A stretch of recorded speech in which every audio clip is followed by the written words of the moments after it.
علی بھائی اگلا سوال ہے، یورپ کے حوالے سے کچھ ویڈیوز منظر عام پر آئی ہیں جن میں کرونا وائرس سے مرنے والے لوگوں کو مخصوص لباس میں ڈال کر اجتماعی قبروں میں دفنایا جا رہا ہے، بلکہ بعض جگہ سے تو ان لاشوں کو جلانے کی خبریں بھی آ رہی ہیں۔ ایسی صورتحال میں ان مرنے والوں کے غسل اور کفن و دفن کا شرعی حکم کیا ہوگا؟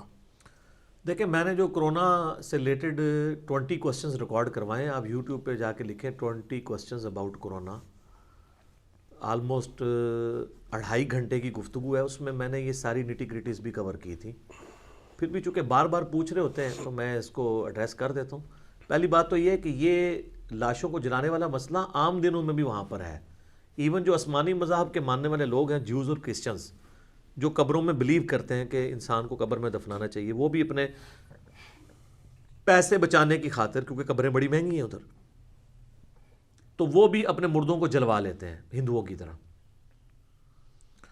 اور اسی لیے آپ دیکھیں اکثر لاشیں بھی پاکستان آ رہی ہوتی ہیں، اس میں ریزن ہوتی ہے بعض لوگوں نے ایک وصیت بھی کی ہوتی ہے، اور یہ اس طرح کوئی وصیت کر دینا کہ میری لاش کو فلاں جگہ لے جانا ہے، یہ وصیت پہ عمل کرنا کوئی ضروری نہیں ہوتا۔ آپ نے گیون سرکمسٹانسز میں دیکھنا ہے، اگر وہاں آپ کو قبرستان نزدیک پڑ رہا ہے تو آپ وہاں دفنائیں۔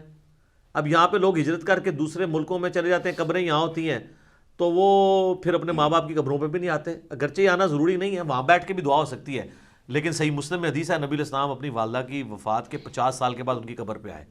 تو قبریں وہاں رکھا کریں جہاں پہ آپ خود ہوتے ہیں۔ یہ نہیں ہے کہ میرا آبائی علاقہ وہاں ہے جہاں میں نے خود بھی 10 سال بعد گزرا ہے، پیچھے قبروں کی کیئر بھی نہیں ہو رہی ہوتی، تو یہاں پہ یعنی مردوں کو بھیجنے کی ضرورت نہیں۔ اگر وہاں پہ آپ افورڈ کر سکتے ہیں تو آپ کریں، اگر پھر آپ یہ سیدھی بات ہے آپ افورڈ نہیں کر سکتے تو اس لیے آپ یہاں بھیج رہے ہوتے ہیں کہ قبر کی جگہ مہنگی ہے وہاں پہ۔ یہ جناب انگلینڈ کے اندر بھی مجھے میرے بھائی نے بھی بتایا، وہاں پہ بھی ایک نوجوان مسلمان کی ڈیتھ ہوئی ہے کرونا کی وجہ سے، تو پھر اس کو جو غسل اور تدفین جن لوگوں نے کیا ہے ان کو بھی وہ جراثیم ٹرانسفر ہوئے ہیں، تو یہ اب چیز اسٹیبلش ہو چکی ہے۔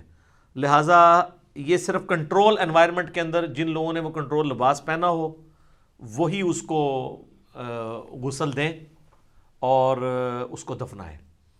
اگر غسل دینے میں بھی کوئی تردد ہے تو صرف تیمم بھی کروا سکتے ہیں، اگر تیمم کروانے میں بھی تردد ہے تو اس طرح بھی دفنایا جا سکتا ہے۔ بخاری مسلم میں حدیث ہے کہ جو لوگ شہید ہوتے تھے نبی علیہ السلام نے جنگوں میں بغیر جنازے کے، بغیر کے غسل کے بھی ان کو دفنایا ہے۔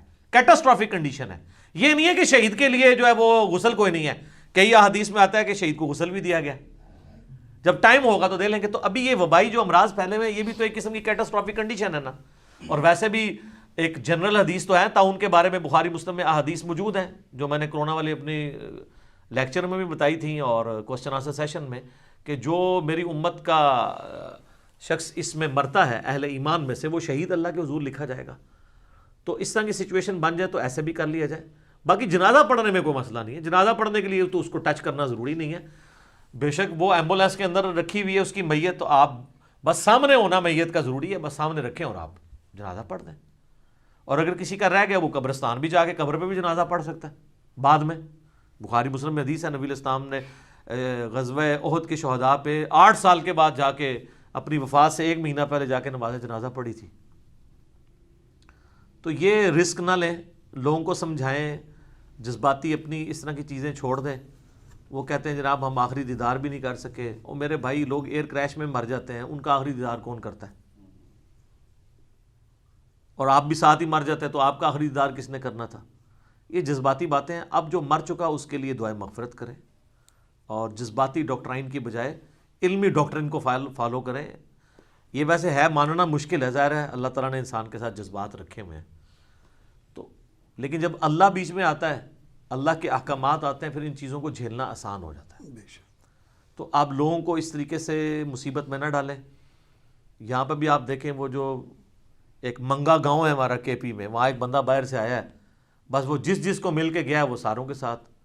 ہمارے اپنے جہلم شہر میں آپ دیکھیں، آلموسٹ میرے پنجاب میں ٹاپ میں جو 4-5 سٹیز ہیں ان میں ہمارا جہلم بھی آ گیا، اور یہ سارے وہی لوگ ہیں جو باہر سے آئے ہوئے ہیں، کیونکہ یہ وبا یہاں تو نہیں پھوٹی کرونا کی، یہ باہر سے آئی ہے نا۔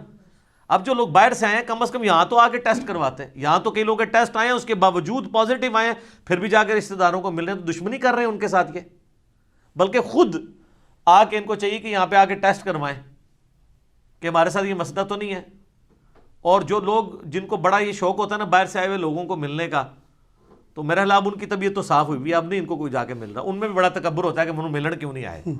ہوں تو لوگ باہر پہلے باہر لیندے پیچھے پیچھے پھرتے سن، باہر کو ڈرتے ڈرتے پھرتے رہے کتنے منو ہی نہ آگے پنجا مار دے. ٹھیک ہے نا. تو یہ ایک ایک بندے کی وجہ سے کتنے لوگوں کو مرض لگا ہے. اور سب سے بڑی بات، آپ اپنے گھر والوں کے دشمن ہوئے میں ان کے ساتھ یہ دشمنی کر رہے ہیں. دوستوں کے ساتھ تو چلے کر رہے ہیں، اپنے گھر والوں کے ساتھ بھی یہ دشمنی کر رہے ہیں. تو یہ جہلم شہر میں ہوا ہے، کئی کیسز رپورٹ ہوئے ہیں اس طریقے سے. اور یہ تو آپ کو پتہ ہے ایک چین ریاکشن شروع ہو جاتا ہے اس اعتبار سے. تو یہ احتیاط کرنی چاہیے. تو یہاں پہ بھی اگر کوئی ایسا مسئلہ ہے، یہاں پہ بھی گورنمنٹ نے کہا کہ اپنے طور پہ آپ نہیں دفنائیں گے، گورنمنٹ کو انوالو کریں گے. لیکن باہر کے ملکوں میں چونکہ بہت زیادہ سختی ہے، وہ تو لاشیں بھی حوالے نہیں کر رہے ہیں. تو زیادہ جذباتی ہونے کی ضرورت نہیں ہے. ایک چیز کو انشور کر لیں کہ وہ دفنائیں، اس کو جلائیں نہ. ٹھیک ہے. اگر آپ کا اس پہ بھی زور نہیں چلتا گورنمنٹ کے اگینسٹ، تو پھر ظاہر ہے اس پہ آپ کو کوئی دنگا فساد کرنے کی ضرورت نہیں ہے. اللہ کا معاملہ اس کا معاملہ ہے بندے کا. وہ اس کی نہ تو وہ جلانے کی وجہ سے اس کی جنت ختم ہو جانی ہے، نہ اس کو جنتی جو کفن ملنا ہے وہ ختم ہو جانا ہے، اور نہ آپ کے کفن پہنانے سے اسے جنتی کفن مل جانا ہے. یہ نہیں ہونا. وہ اپنے اعمال کے مطابق ہی اٹھایا جائے گا. بخاری مسلم میں حدیث ہے، نبی علیہ السلام نے اپنا کرتا عبداللہ ابن ابی کو دیا تھا، اپنا لعاب دہن اس کے منہ میں ٹپکایا تھا، جنازہ پڑھایا، قبر پہ کھڑے ہو کے دعا کی. سورہ توبہ کے اندر آیا کہ یہ کام آپ نے آندہ نہیں کرنا، آپ 70 دفعہ بھی مغفرت کریں گے، یہ دعا کریں گے، میں نہیں قبول کروں گا. تو جو اللہ رسول کا باغی ہے نا، اس کو ہماری دعاؤں سے، کفن پہنانے سے، غسل دینے سے کوئی فائدہ نہیں ہونا. ہمارے دل کی تسلی ضرور ہو جاتی ہے. پوری زندگی لوگ قرآن کھول کے نہیں پڑھتے ہیں، ان کے میت کے اوپر لوگ سپارے پڑھ رہے ہوتے ہیں. اس نے پوری زندگی میں اس قرآن کو نہیں کھول کے پڑھا جس کی میت کے اوپر تم اس قرآن کو پڑھ پڑھ کے تو دھونس کے ساتھ اللہ سے بخشوانا چاہتے ہو. انسان اپنے اوپر خود غور کر لے. باقی یہ زیادہ پریشان ہونے کی ضرورت بھی نہیں ہے. یہ بھی اب اس میں کئی ایک باتیں ہیں جو یعنی میڈیا میں کرنے والوں کو مجرم سمجھا جاتا ہے.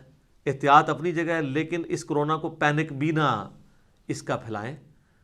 200 سے زیادہ وائرسز ایسے ہیں جو پوری دنیا میں ہر سال زکام فلو پھیلا کے چلے جاتے ہیں. اور ہم میں سے میں آپ کو بتاؤں، میں پرسنلی اپنے کئی جاننے والوں کو جانتا ہوں جن کو 2-3 مہینے پہلے کرونا ہو کے جا چکا ہے. اٹلی کے رہنے والے ہمارے علاقوں میں بھی رہتے ہیں. وہ اب جب یہ مسئلہ چلا تو انہوں نے کہا اچھا یہ کرونا ہوا تھا ہمارے بچوں کو. ایک بچہ ہاسپٹل تک گیا، اس کو نمونیا بگڑ گیا تو یہ وہ تو پھر پتہ چلا یہ ہو کے چلا بھی جاتا ہے. لیکن جہاں پہ یہ یعنی ابھی پہنچا نہیں ہے اور آپ کہیں گے ہو جائے گا تو ویسے ہی اگلے کی قوت مدافعت اور امیونٹی جاتی رہتی ہے. یہ تو یعنی سائنٹسٹ خود مانتے ہیں کہ کوبرا سانپ کے کاٹنے سے لوگ اتنے نہیں مرتے ہیں جتنے سانپ کے ڈر کی وجہ سے. کئی تو ایسے سانپ ہیں جن کے زہر جو ہے جان لیوا نہیں ہے، ان کے کاٹنے سے بھی لوگ مر گئے ہیں. اور کئی لوگوں کو کوبرا کاٹا ہے اور نہیں مرے. وہ کانفیڈنٹ ہیں جو لوگ کوبرے کے ساتھ یہ کرنے والے لوگ ہیں. کئی لوگوں کی لائیو ویڈیوز بنی ہوئی ہیں کہ ان کو کوبرا کاٹا ہے تو انہوں نے کہا جی ٹھیک ہے 40 منٹس لیفٹ، وہ کاؤنٹ ڈاؤن شروع کر دیتے ہیں، وہاں جا کے اینٹی وینم لگا، ٹھیک ہو گیا. تو جڑے لوگ پہلے ہی مرے ہوئے ہوتے 40 منٹ کے 40 سیکنڈ ہی مر جائیں گے خوف کی وجہ سے. احتیاط ضرور کریں. یعنی یہ افراط و تفریط نہیں ہونا چاہیے. یہ دو ایکسٹریمز ہیں، ایک طرف بے احتیاطی اور یہ احتیاطیں سر اس کے بغیر بھی ہیں. آپ کو اسلام نے یہ احتیاط بتائی ہے کہ آپ نے ہاتھ دھو کے کھانا کھانا ہے، اس کے بعد ہاتھوں کو پوچھنا بھی نہیں ہے.